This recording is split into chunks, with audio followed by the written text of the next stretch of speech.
Good afternoon, everybody, and welcome to the final Urban Living webinar of the year. And this is the session where we look ahead to 2024 and talk about 5 trends which we think will affect the living sector and hospitality landscapes throughout the next 12 months.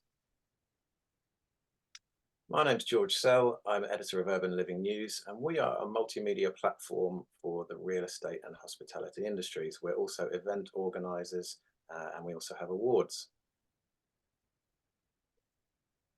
So these webinars are sponsored by our friends at Abode Worldwide, and we are just going to watch a short video to find out some more about them.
So thanks to Abode Worldwide for sponsoring. If you'd like to get in touch with them and find out more, you can see some contact details in the chat. There's going to be quite a lot of information posted in the chat at this session, so we will leave the webinar open for a couple of minutes when we finish, so you can take some notes from there should you need to. So as you can see, we've got a fantastic panel of industry experts there. I'm going to ask them to introduce themselves as and when we get to their particular sections of the webinar. So the format today is slightly different from our normal webinars, which are usually panel discussions. Today's session is going to be broken down into 5 10-minute Q&As with each expert on a different topic. If you've got any questions yourself, we'll try and get a couple in. We've got a lot to pack in today, so we may not get around to it. But if you do have a question, you can submit them using the chat or the Q&A function in Zoom. And a recording of the session will be sent via email to everybody who's registered.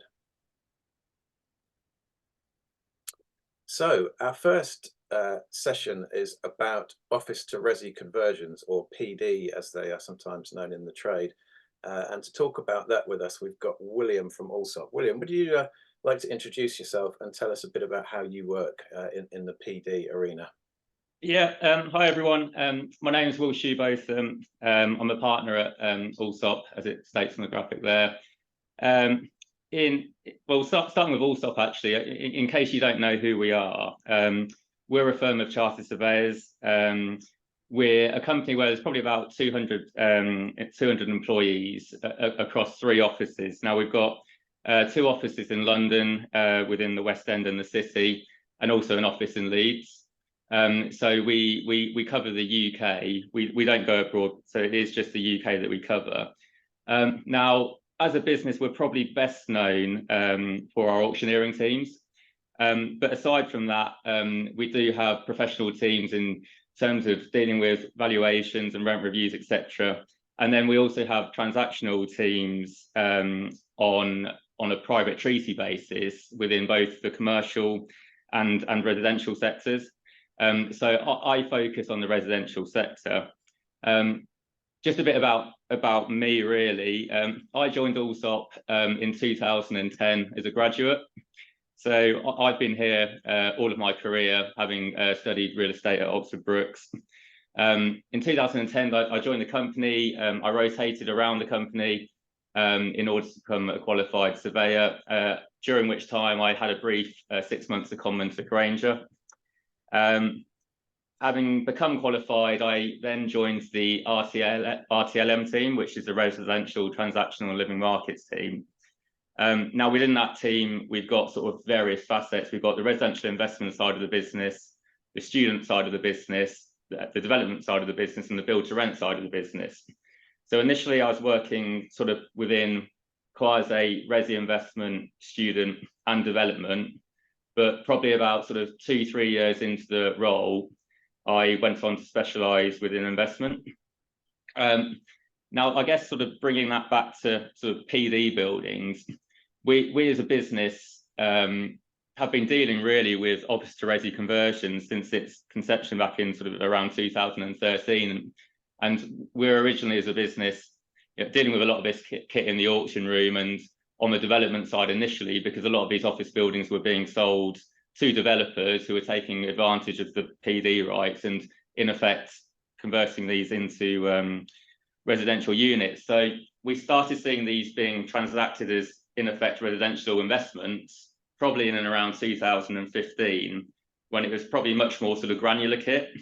But now if you sort of fast forward 8 years, I'm now dealing with a kit which is sort of much larger office to resi examples of PD, all in and around the M25. And this year alone, I think just across 6 schemes, we transacted over £100 million worth of kit.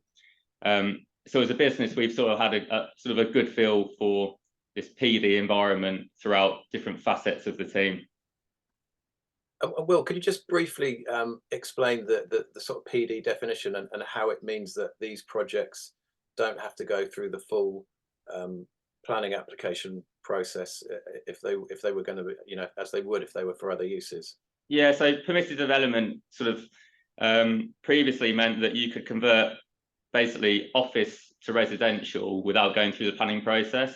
Now, I think that has been tweaked more recently in that there's a certain square meterage that anything over and above that you do have to go in for planning now. So I think that's, I'll have to double check with the development guys, it's around 1,500 square meters, which you now have to get planning for. Anything under that threshold, you can still PD, but previously it was any office that you could in effect go through the PD route, which is basically a very streamlined process. So a lot of developers were making the most of that. Okay, so can you tell us about a couple of recent examples of good office to resi conversions that you've seen? Yeah, so I think firstly we sort of need to understand what's good and what's bad. In terms of what the market perceives as good now and what really, I suppose, the more institutional buyers want to see, because they are now in this environment.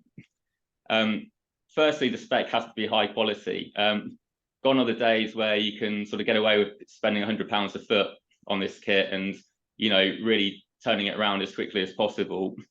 The quality has to be as high spec as new build to get the institutional market engaged. Also, it has to be uncompromised units. And what I mean by that is sort of well-proportioned flats, well-proportioned room sizes within flats, and similar bedroom sizes as well. I think a lot of the earlier kit that we were seeing, that state it's 2 beds, but really 1 large bedroom and a very small second bedroom. And I've even been in buildings where you've got pillars coming through the living room. Now, if you want to focus on the more sort of institutional market, then that just cannot be the case anymore. Location is key as well. Now, ideally, it does have to be close to amenities, public transport, and if possible, on-site car parking. The problem I think we've had with some office buildings which have been converted is that if they've been on sort of light industrial sites, for example, which many have been, there is an issue with mortgageability for those individual flats further down the line. So whilst there is still a market for that, if you want to try and focus on the institutional market, really you do need to be in better locations. And I think now more than ever, EPC ratings is something that we need to look at, C or above, really. EWS1 forms, now it might be that you think your building doesn't need it. I think generally buyers and lenders want to see EWS1 forms generally across the board, and a full suite of warranties. So those are really all the tick box areas. And to be honest, this last year we've actually transacted quite a few buildings that tick all those boxes, but there are probably 2 standout examples. The first of which was Worley HQ, which was in effect the old Ford headquarters in Brentwood. Now, this was a a beautiful building which was formerly sold by CBRE a good few years ago to actually a house builder. Now, the house builder wanted to make the most of all the land around the building, but didn't necessarily want to redevelop the building itself. So they resold that building to one of our clients, which was Land Charter. And to be honest, they carried out the most phenomenal refurbishment of that building. It's as close as I've seen to a build-to-rent product in what is really a former office building. They developed 330 private individual units, which were a really good mix of 1-beds, 2-beds, and penthouses as well. Within the actual building itself, there were gyms, cafes, the cinema rooms, office space, and residents also benefit from podium gardens and underground parking as well.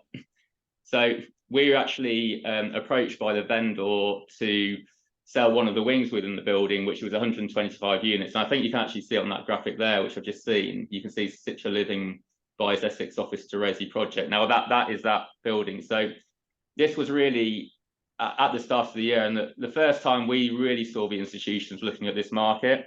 And they paid £36 million for the 125 units, which shows around a 5.5% gross yield of what the projected income was.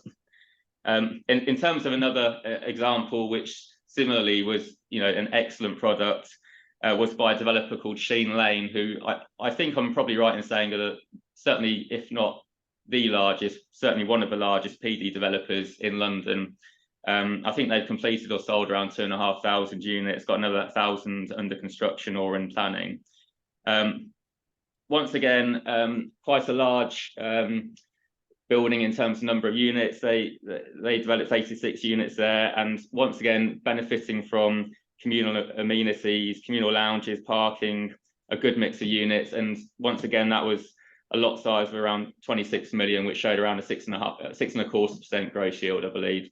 So those are two really good examples of what can be done with these office buildings if the spec is right and it's got the right developer behind them. Yeah, thanks, Will. One last question for you. Obviously, these projects have traditionally, I guess, been associated with build to rent and straight ahead resi for sale. Do you think we'll see other living sector use classes such as student, senior living and co-living move more into the PD arena? Well, look, residential's certainly not going anywhere. We all know that we've got a lack of housing stock. I think within London alone, there's around 16 million square feet of empty second-hand office space, which could translate into 28,000 new homes. Student is already being done. I think, I spoke to our student team about it, and we are transacting even 350 beds, which have been PD'd in Newcastle as we speak. And I don't think there's a city or a university city in the UK that doesn't have student accommodation, which was formerly office, for example. And actually, it does convert well, because what offices generally are good for are studio units. So on the student side, yes, absolutely, it works, and we do anticipate that will be a common trend. I think it's also the case for co-living as well. We've definitely sold office buildings which have been utilised for co-living. I think on the senior living side of things, I'd certainly not an expert in that field, so happy to be corrected. But I think given the additional sort of on-site amenities and probably larger flats and dwellings, I think probably I'd less so expect that sector to go into it. But if you've got the right building and right envelope, then there's no reason why it couldn't. So look, yeah, I think there's definitely room for other sectors to make advantage of what are, plenty of sort of vacant or unused offices within both London and the regions. Yeah, excellent. Thank you, Will. I know you need to rush off and get a flight now, so thanks ever so much for joining us today, and have a great break and a great Christmas. Thanks very much. No, it's a pleasure. Thank you for inviting me. Okay, so let's move on to trend number 2. Flex workspace operators open industry-specific properties. And to talk with us about that today is Zoe from Spaces to Places. Zoe, welcome along. Could you introduce yourself and tell us a little bit about what you do? Sure, I'd be delighted. So I'm Zoe Ellis-Moore and founder of Spaces to Places. We just specialise in the flex office sector, and we're working with a growing band of really growth brands in the flex office sector into London and to the UK and to Europe and wider afield as well. So we're really honing in on sort of the planning, the research that's needed with this growing sector and understanding the dynamics of the market, and then the activation to actually launch these brands. My experience prior has been 20 years commercial property, but specialising in the hotel sector and also retail sector, working with lots of brands in other sectors, and now seeing how the dynamics are changing really with the office sector and the flex side. Excellent, thank you, Zoe. So this is a trend we're definitely seeing more of. Rather than just opening a generic workspace and expecting to see tenants come from across a broad range of industries, we are seeing people opening in specific locations, knowing they want to attract quite a tightly defined end user group. Can you give us some examples of properties such as that have opened recently? Yeah, so the obvious ones are going to be the tech sector. And so especially around Shoreditch, we've seen with tech space continuously growing. They've got a cluster of 5 locations there, specifically for the tech sector, around the roundabout there with Old Street. And then what they've done is now clustered into another 5 locations that they're growing, expanding in Berlin and Paris in the tech sort of key areas there. Others are sort of where we're seeing that, similar ones with Codebase as well, where they're in Scotland. It's, you know, really focusing on the incubator side with tech. And then other sectors that are really interesting is catering with locations. So you've got mission kitchens where you can hire out kitchens, you know, you can rent your kitchen space, and then much more around sort of the M25, more industrial areas as well. We've got life sciences and the lab space growing as well, with, you know, being able to hire flex lab space. Of course, that's aligned with much more the ARC and Oxford, Cambridge. Interestingly, from location, from a different perspective, I would say, the one I'm really interested at the moment is health and well-being provision of a sort of flexible space.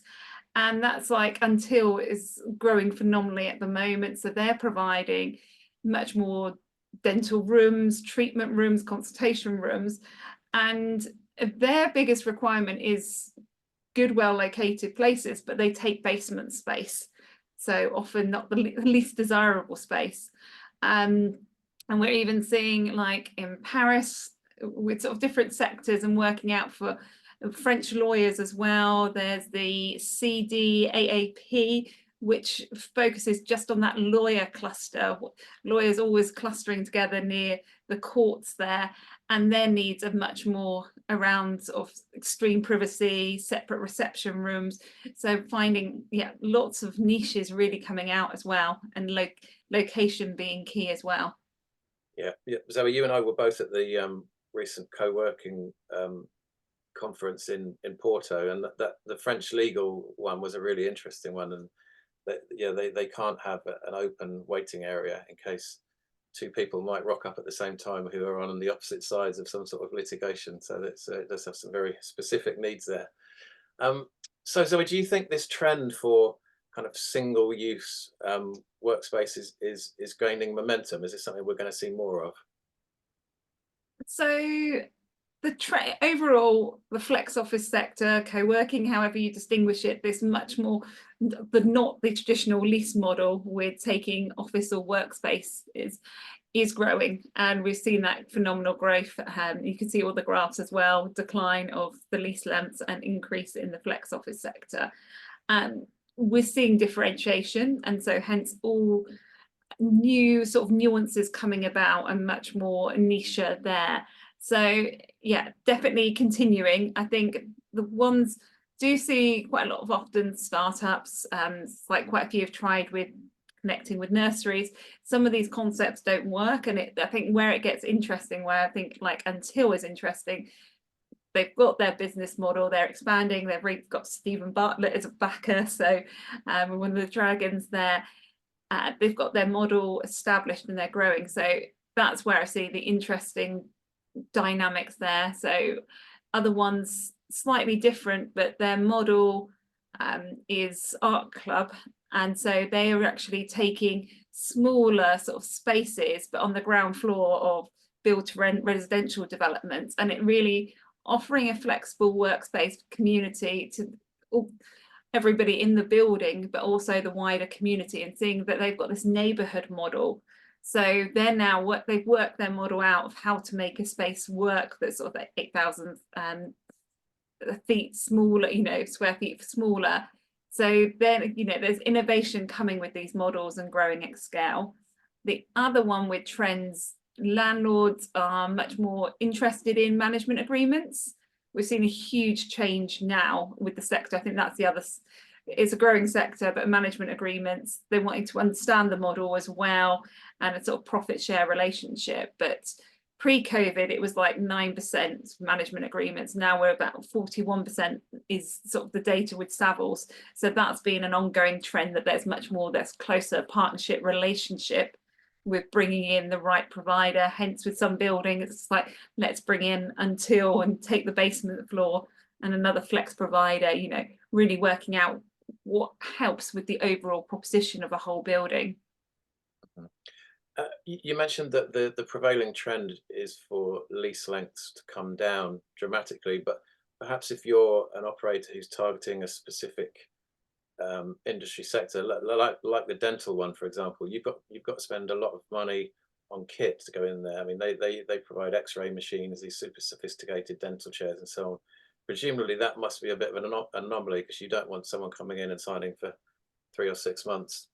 So the difference, I suppose it's the landlord with the operator relationship is much more longer term and making that relationship work. Whereas the end user, the customer occupying that space, is demanding much more pay as you go in some ways. It's the customer that it is, but they're building the operators building their brands for the long term there. Yeah. Okay. Just one more question, Zoe. What are the pros and cons then of narrowing down your target customer base to this extent? So it's classic marketing, I would say, and knowing who your target audience is and is their demand with the research.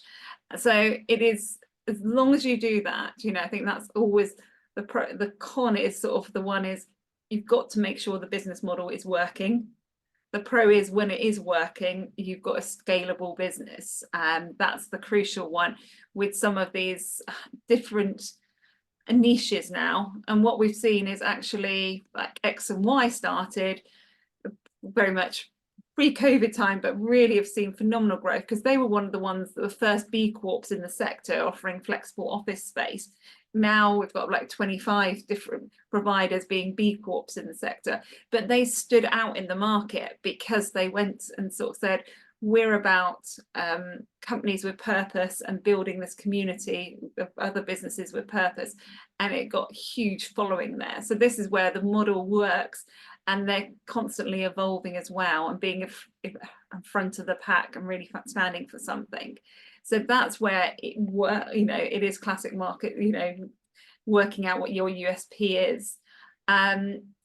And other, there's lots of others doing it. I think the other ones, it's interesting, sort of the charity sector as well. There's lots of workspaces just for this charity sector. You've got Impact Hub, you've got Fifield, you've got up in Scotland as well, Melting Pot. So, the benefits is that you have that strong stickiness, that people stay because of other people in that building because they're like-minded, and it's an actual true community. So that's one of the huge benefits there once you get it right and really build that community on that side. Yeah, excellent. Great stuff. Thanks very much, Zoe. Zoe's LinkedIn profile link is in the chat, as will be same for all the other speakers. So if you want to get in touch with or any of the others to continue the conversation, then please do so. Okay, we're going to move on to PropTech now and talk specifically about Mac architecture. Florian, good afternoon to you. Would you like to introduce yourself and tell us a bit about what you do? Thanks very much for inviting me. Yeah, so happy to be here. My name is Florian. Florian, I'm sorry to interrupt there. I really can't hear you very well. The sound is not great there. Okay. Is it okay now? Hey, there we go. That's much better. Yeah. Okay, perfect. Yeah, sometimes with these external microphones, I'm sorry about that. So thank you again for inviting me. Great to be here today. The topic sounds a bit technical with Mach architecture, but I'm sure I can help and demystify that a bit. So my role is VP of Business Development at Apaleo. Apaleo is a property management platform for modern hospitality business. Our platform is at the core for hotels, serviced apartments, hostels, as well as co-living operators to streamline their operational processes and offer digitally driven experiences. Customers from Apaleo, or our customers, range from larger hotel operators like Citizen M or Easy Hotels, but also a lot of tech-enabled new hospitality concepts like Numa, Limehome, cabin businesses like Raus. So we have a very mixed portfolio of operators, and that's where also Mach comes into play. That a lot of our customers, they have digital and a digital strategy at the core of their business, especially in the world of hospitality with new trends emerging left and right. If it was first revenue management, distribution, COVID happened. Nowadays, everything is hybrid, mixed use, etc. And tech and digital has to be in the core and needs to offer that flexibility there. And yeah, exactly. Mach is a concept which supports operators to be more flexible. What does Mach actually stand for? Is microservices, API first, cloud native, and headless. So this is maybe my 2 minutes of nerding out on a technology side, is that breaking that down as microservices really means developing a suite of services, so technical services, but really individually and independently, so that it's not one big system where everything is fit together, but that every functionality is broken down separately and can be also leveraged separately.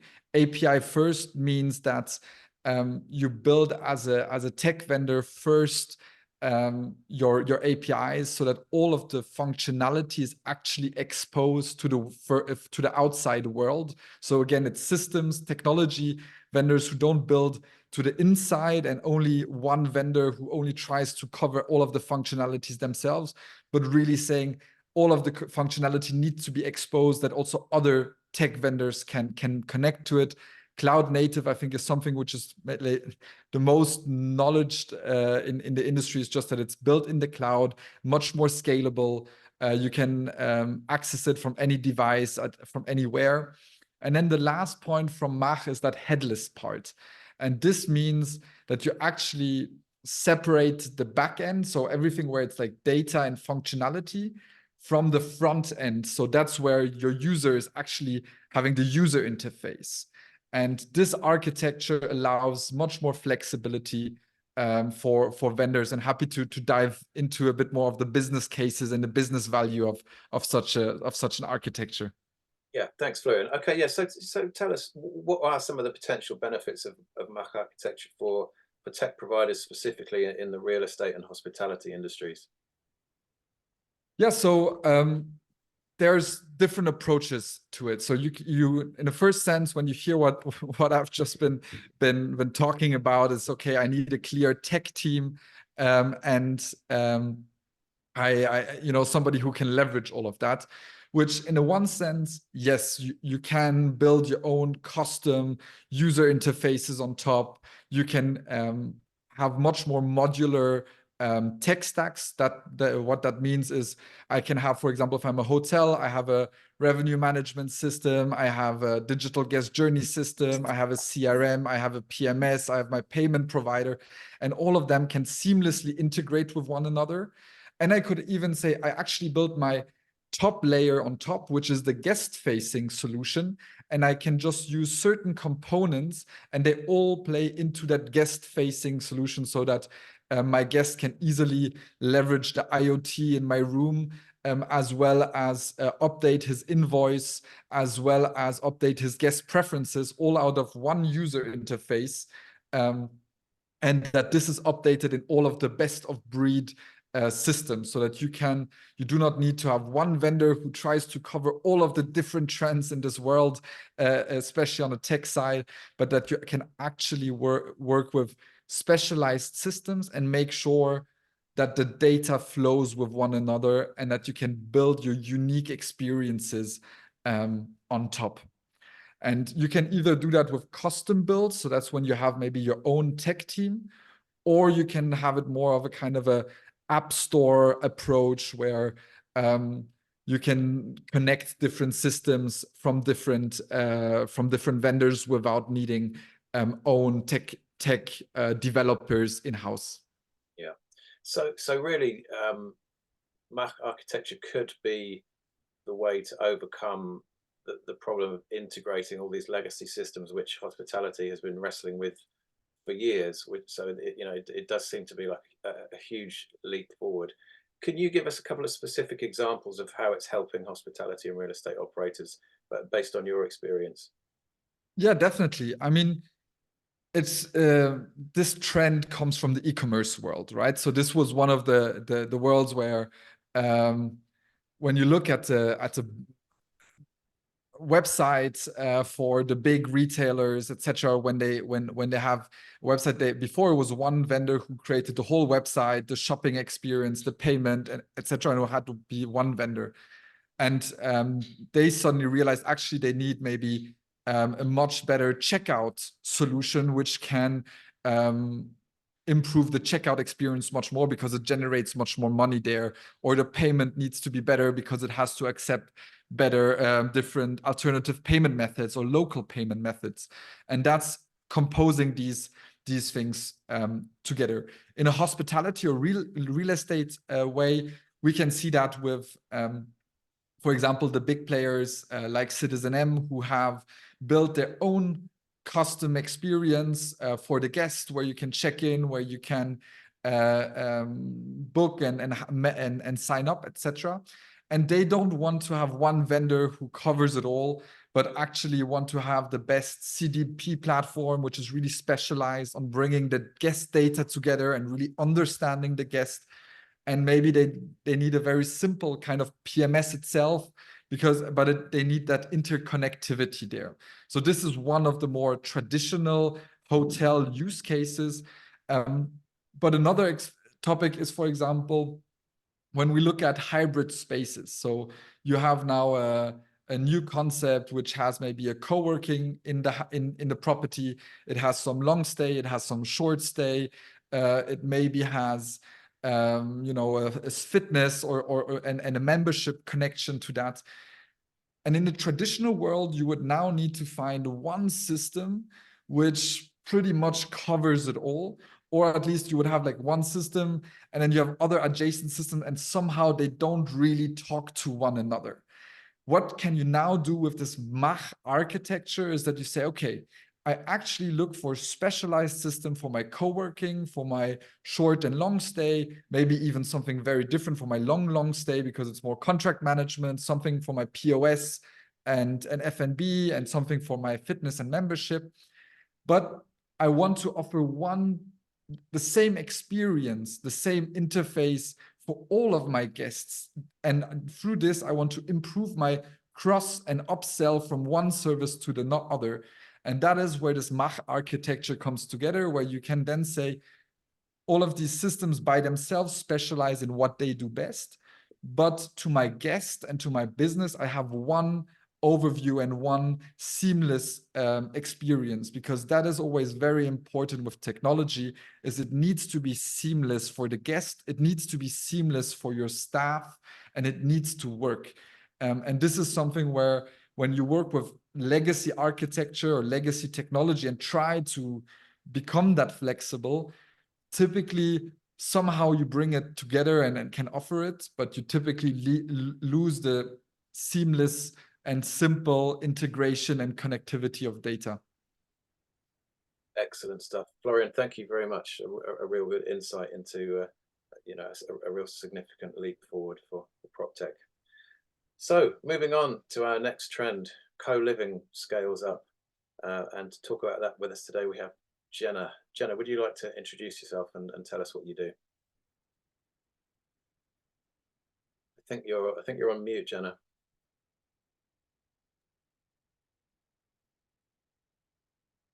No, I still can't hear you, I'm afraid.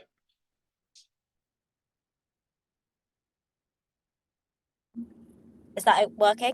Yes, yes, perfect. Brilliant. So round two, I'm Jenna Harris, head of co-living at Harris Associates. Harris Associates is an innovative investment agency and we specialise in the living sectors. We launched our living sectors about 4 years ago, and since then we've transacted over 3 billion in the space between, you know, developers and investors. And, you know, we're really encouraged about the co-living space. We started our kind of living journey in PBSA and are seeing a lot of similarities at the beginnings of the kind of PBSA sector to what we're seeing now with co-living. Great, which brings me neatly to the first question for you. Will 2024 be the year that co-living becomes a fully fledged institutional asset class? Yeah, I think absolutely. I mean, we're already seeing that, I think, towards the end of this year. I think funds are becoming more kind of agnostic to living. They're open to co-living as an investment universe because when you think about, you know, the investment universe has become quite small as of late, you know, when there's no longer a lot of kind of investment going into retail, into industrial office.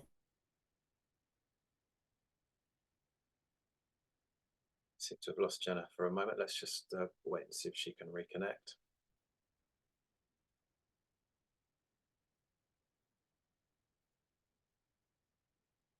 Hi Jenna, we lost you there for a minute. Can you hear me? Just cut out. Can you hear me? Yes, I can now. Yep, you're back with us. We lost you for a moment there. Sorry. So yeah, I think the other investment classes such as kind of retail, industrial and office have been quite challenging, and therefore investors are open to new typologies. And I think they see the benefit of investing in co-living at this point where yields are much closer to student yields, when in reality they should probably sit a bit closer to BTR. So there's definitely an opportunity for yield compression there. And I think people see co-living as this kind of final frontier of the living sector, that there are many similarities between that of co-living and PBSA, and therefore capital that perhaps, you know, felt like they missed the boat in terms of kind of getting involved in PBSA or BTR in those early stages, you know, and now seeing that this may be their opportunity to get into the living sectors and deploy capital and maximize that kind of yield compression. It was interesting to see last week that one of the slides said that DTZ investors who have set up the first dedicated fund for the sector managed to refinance the folk portfolio, which I think is probably the first sort of major refinancing of co-living assets, which is another kind of milestone on the way to becoming a mainstream asset class. So Jenna, in your opinion, what are the main barriers to the sector's growth in the UK and Europe? So I think planning is one of those real challenges.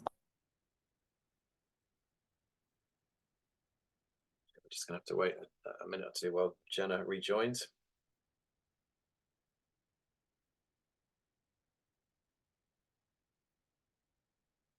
Hi Jenna, you're back with us again. I think you're muted though. I can't hear you, Jenna. Sorry. Again. So yeah, I think planning is one of those that is a real challenge, but I do think that's the case for kind of any asset class at the moment. But obviously that makes schemes that have got planning or, you know, are conversion opportunities that much more desirable.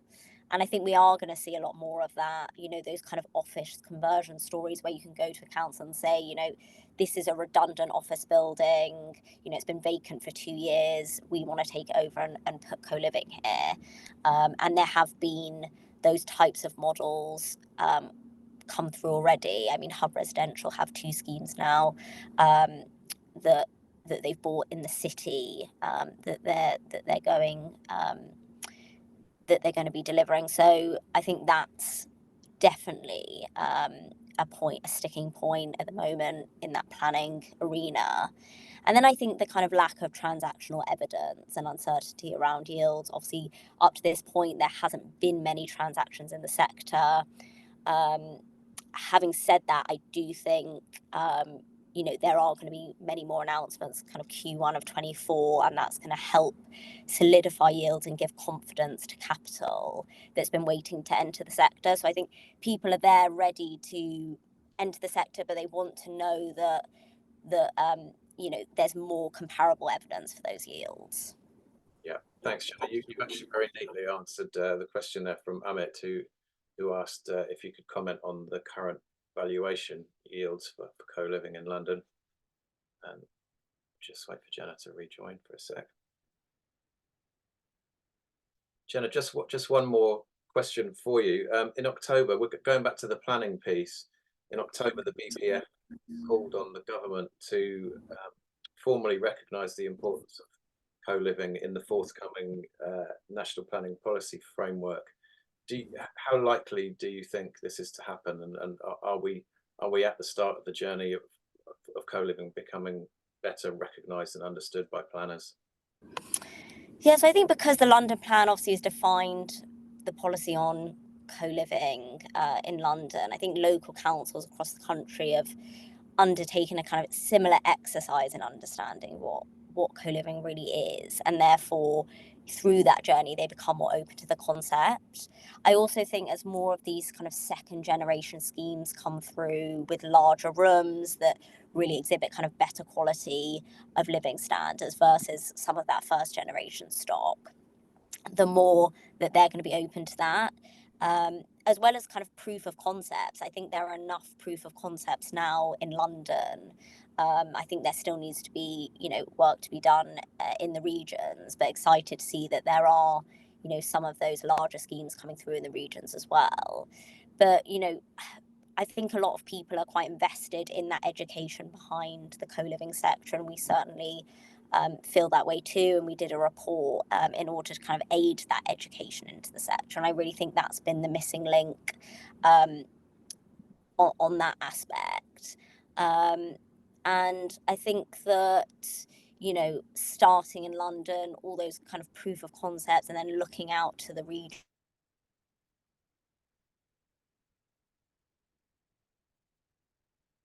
Jenna will be back with us in a second.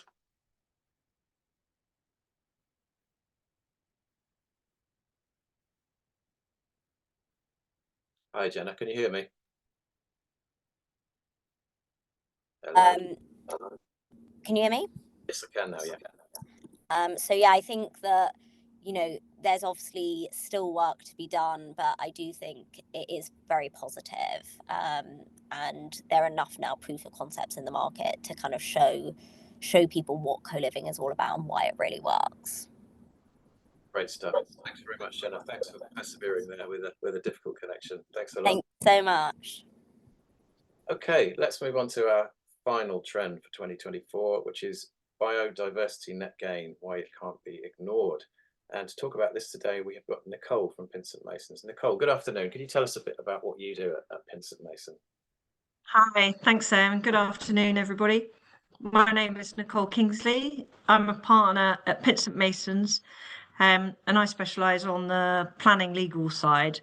What we do is help advise both private and public sector clients to get through the planning process, and that's across all sectors, uses, and all types of development projects, from the inception to the design, acquisition of the land, even the design of the project, all the way through the planning process to actually delivering the project as well and seeing it be occupied. So a number of examples of the sorts of projects that I've advised on includes Stratford City and the Olympics, King's Cross, Round Brewery, lots across the board over many years.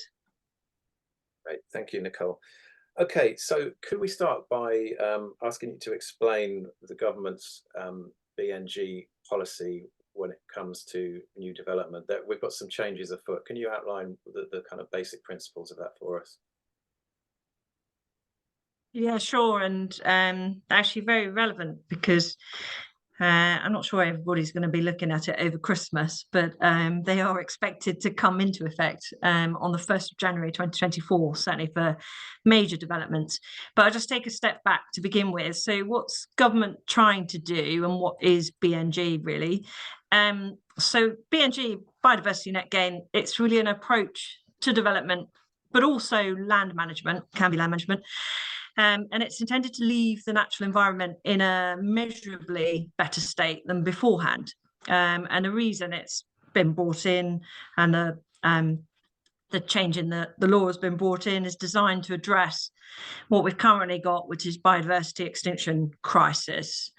So that's the sort of the fundamental principles in terms of what biodiversity is. That really can be anything. It's sort of all different kinds of plant, animal life, fungi, microorganisms that make up the natural world.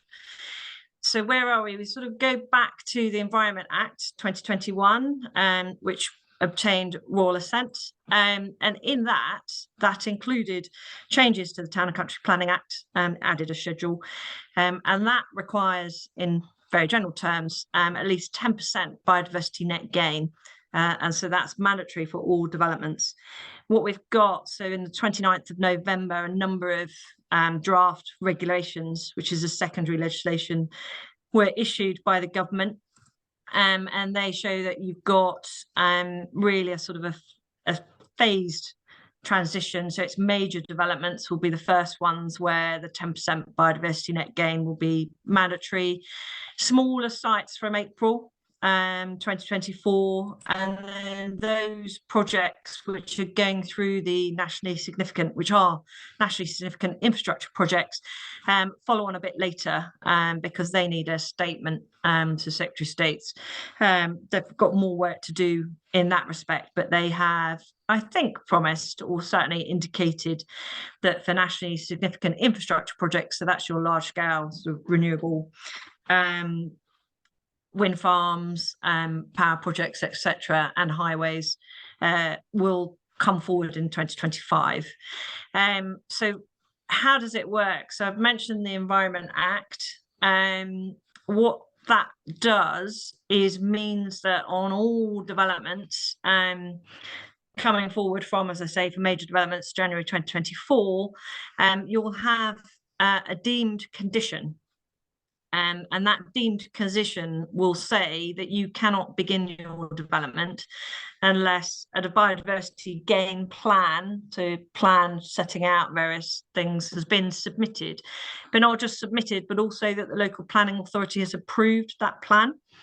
And then the biodiversity gain plan must include sort of information about the steps that minimise your adverse effect on development in terms of biodiversity. Pre-development biodiversity value and post-development biodiversity value. So what you're doing is assessing what the state of the land was like before you start your development and then what it is in biodiversity terms at the end of the development.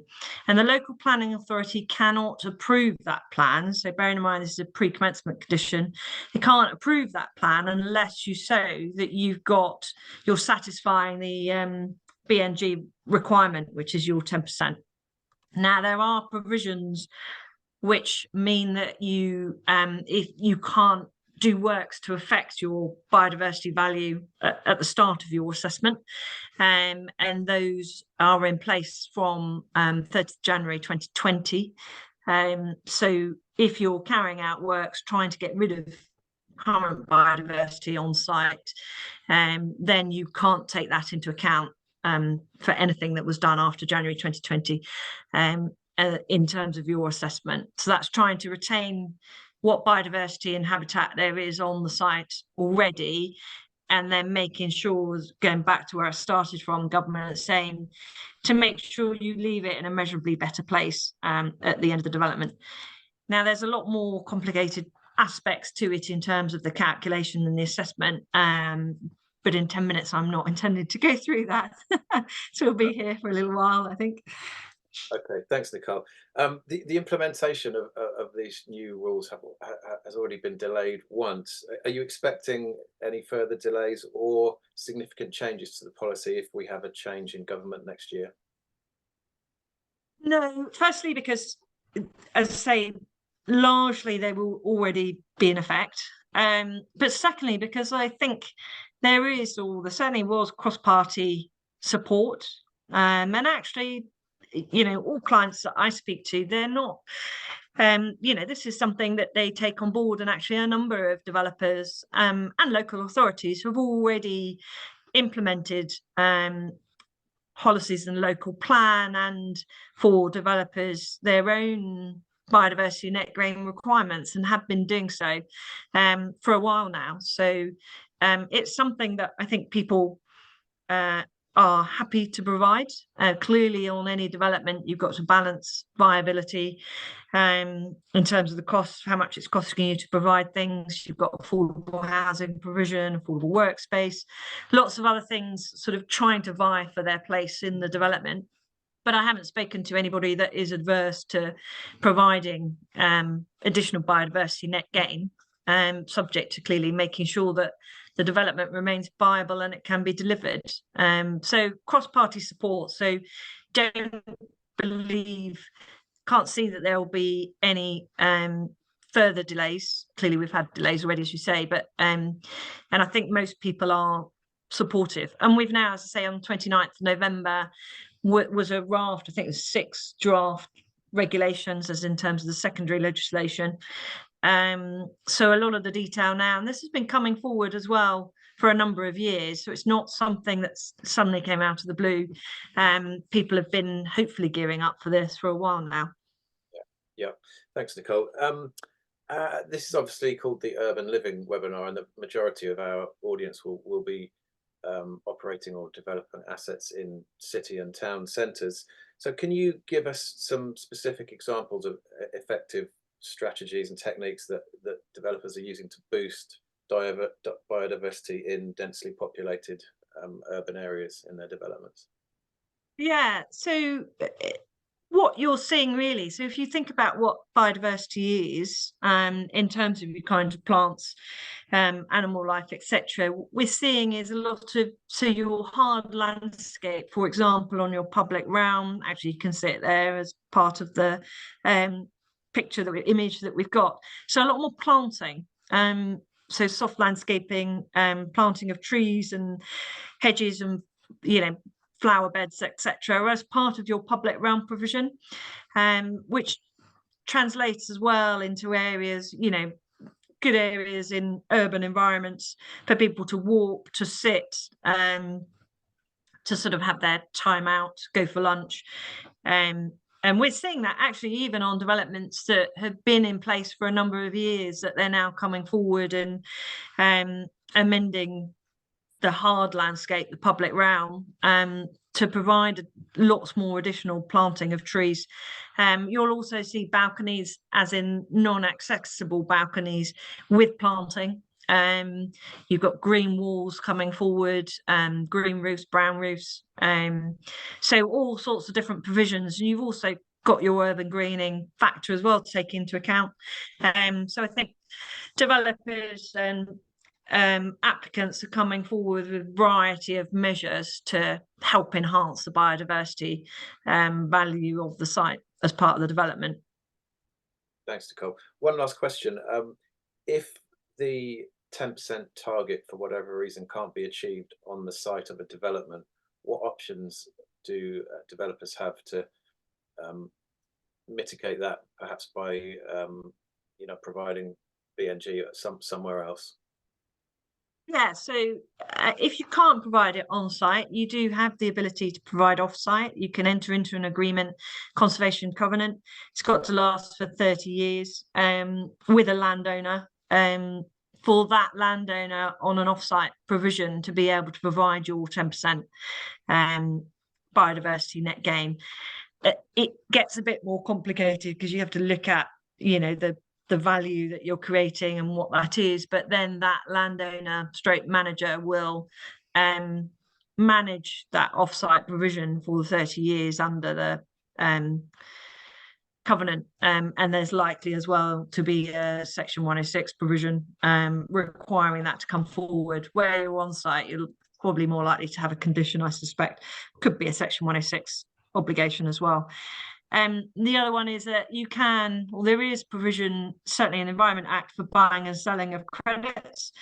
I haven't seen the details of that as to exactly how that is going to work. There was clearly some discussion on it previously, so that is something as well that could come forward, or is likely to come forward as part of the provision. So that's your options. So 3 options: on-site, off-site, and then through credits purchased from the Secretary of State.